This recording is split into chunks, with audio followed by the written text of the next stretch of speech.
अस्सलाम वालेकुम everyone, welcome to the Phoneworld live.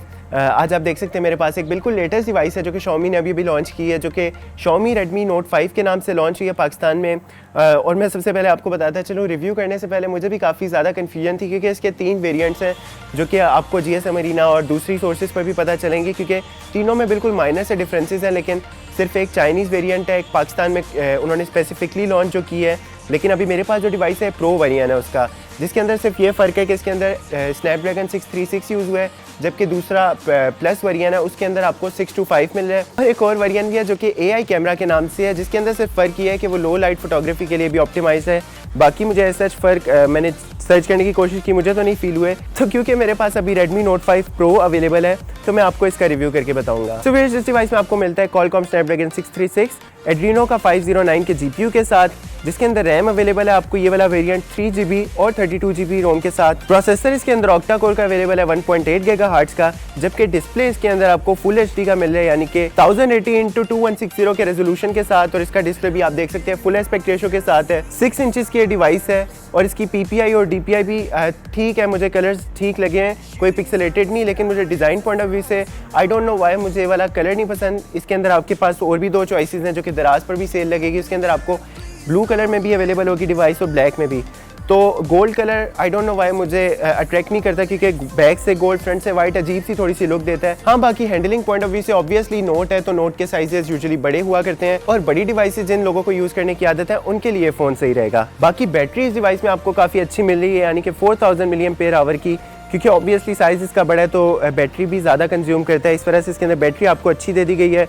Sensors भी आपको इस डिवाइस में तकरीबन सारे मिल रहे हैं, इंक्लूडिंग जायरोस्कोप का सेंसर। और कैमराज इसकी बैक पर आपको 2 मिल रहे हैं, 12 मेगापिक्सल का बैक कैमरा और 13 मेगापिक्सल का फ्रंट कैमरा के साथ। और फ्रंट कैमरा में आपको LED फ्लैश लाइट भी मिल रही है। मजीद आपको कैमरा का अंदाज़ा कैमरा सैंपल से हो जाएगा, जो मैं अपनी वीडियो के बिल्कुल एंड में इंक्लूड करूँगा। तो व्यूअर्स, Antutu का स्कोर आप देख सकते हैं, इसमें काफ़ी अच्छा स्कोर है। और स्पेशली अगर इतनी प्राइस रेंज में आप कंपेयर करें बाकी डिवाइसेस तो आई थिंक काफ़ी टफ कंपटीशन देने वाली है डिवाइस। और बाकी इसकी 3D रेंडरिंग भी मुझे काफ़ी ज़्यादा अच्छी लगी है कंपैरेटिवली बाकी डिवाइसेस के जो कि इतनी प्राइस रेंज में आपको मिल रहे हैं। और मज़ीद इसकी रेंडरिंग का अंदाज़ा आप इसके GPU टेस्ट से भी लगा सकते हैं। बाकी अगर गेमिंग की बात की जाए तो PUBG इसके अंदर मैंने जब खेली तो वो ऑटोमेटिकली उसने लो क्वालिटी पर ऑप्टिमाइज़ कर दिया, लेकिन जब मैंने उसको स्विच किया मीडियम पर भी वो ठीक ही चल रही थी। तो इसका मतलब ये है कि आप इसके अंदर मीडियम ग्राफिक्स के साथ PUBG खेल सकते हैं, अल्ट्रा ग्राफिक्स के साथ नहीं खेल सकते हैं। हाँ, बाकी मल्टीटास्किंग के लिए डिवाइस को इतनी ज़्यादा अच्छी नहीं रहेगी, क्योंकि इसके अंदर 3GB रैम अवेलेबल है।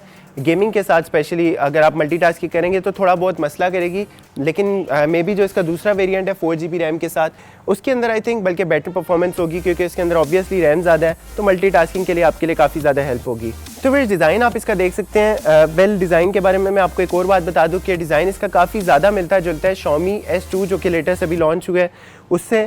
और तकरीबन मुझे Xiaomi की अभी आजकल में जितनी डिवाइसेस आ रही हैं डिज़ाइन काफ़ी ज़्यादा सिमिलर लग रहा है, कोई इतना ज़्यादा फ़र्क नहीं। हाँ, लेकिन कलर्स में मुझे गोल्ड के अलावा बाकी कलर्स पसंद है, लेकिन गोल्ड आई डोंट नो मुझे क्यों अट्रैक्ट नहीं करता। तो बैक पर इसका ड्यूल कैमरा का सेटअप है फ्लैशलाइट के साथ, और इसके साथ ही इसकी फिंगरप्रिंट सेंसर भी आपको बैक पर मिल रही है। टॉप पर आपको IR ब्लास्टर भी मिल रहा है, जो कि इसका एक प्लस पॉइंट है, जिसके थ्रू आप इलेक्ट्रॉनिक डिवाइसेस को कंट्रोल कर सकते हैं। और इसके साथ ही आपके पास एक सेकेंडरी माइक अवेलेबल है। राइट साइड पर आपको इसकी पावर कीज़ और वॉल्यूम कीज़ मिल जाती हैं, जबकि बॉटम में आपको माइक्रो USB 2.0 की पोर्ट मिल रही है। इसके स्पीकर्स, इसका प्राइमरी माइक और 3.5 mm की ऑडियो जैक आपको मिल जाती है। बाकी राइट साइड पर डिवाइस के आपको 2 स्लॉट्स मिल रही हैं, जिनमें से एक हाइब्रिड स्लॉट है और एक सिम स्लॉट है नैनो। बाकी व्यूअर्स, कैमरा के बारे में मैं आपको एक और बात बता दूं कि मैंने जब कुछ वेबसाइट्स पर चेक किया था तो कन्फ्यूजन मुझे इसलिए भी क्रिएट हुई थी क्योंकि वीडियो में काफ़ी वेबसाइट्स पर लिखा है कि 4K रिकॉर्डिंग भी सपोर्टेड है, लेकिन मैंने इसको जब पर्सनली चेक किया तो आप देख सकते हैं 4K की ऑप्शन इसके अंदर नहीं है। फुल HD तक आप इसके अंदर वीडियो शूट कर सकते हैं, लेकिन 4K वाला वेरिएंट आई डोंट नो कौन सा है, लेकिन इसमें तो अवेलेबल नहीं है 4K।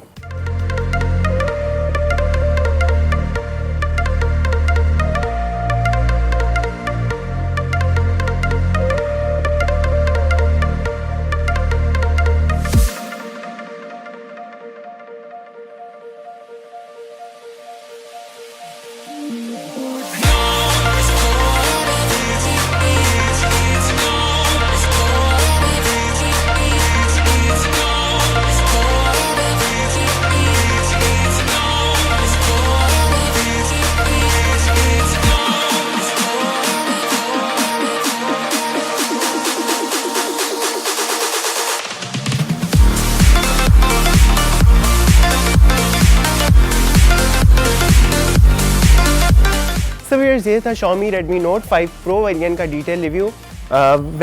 मुझे तो डिवाइस ठीक लगी है, अच्छी डिवाइस है, specially display point of view से। हैंडलिंग इसकी उन लोगों के लिए अच्छी है जो कि नोट यूज़र्स हैं या बड़ी डिवाइसेस यूज़ करने की आदी हैं। लेकिन सबसे अच्छी बात कि आपको इतनी प्राइस रेंज में कैमरा, डिस्प्ले और गेमिंग का अच्छा एक्सपीरियंस मिल जाएगा इस डिवाइस से। बाकी आप मुझे कमेंट्स में ज़रूर बताइएगा कि आपको ये डिवाइस कैसी लगी। Anyone if you have any question regarding the device you can still ask me in the comment section में, आपको रिप्लाई ज़रूर कर दूंगा।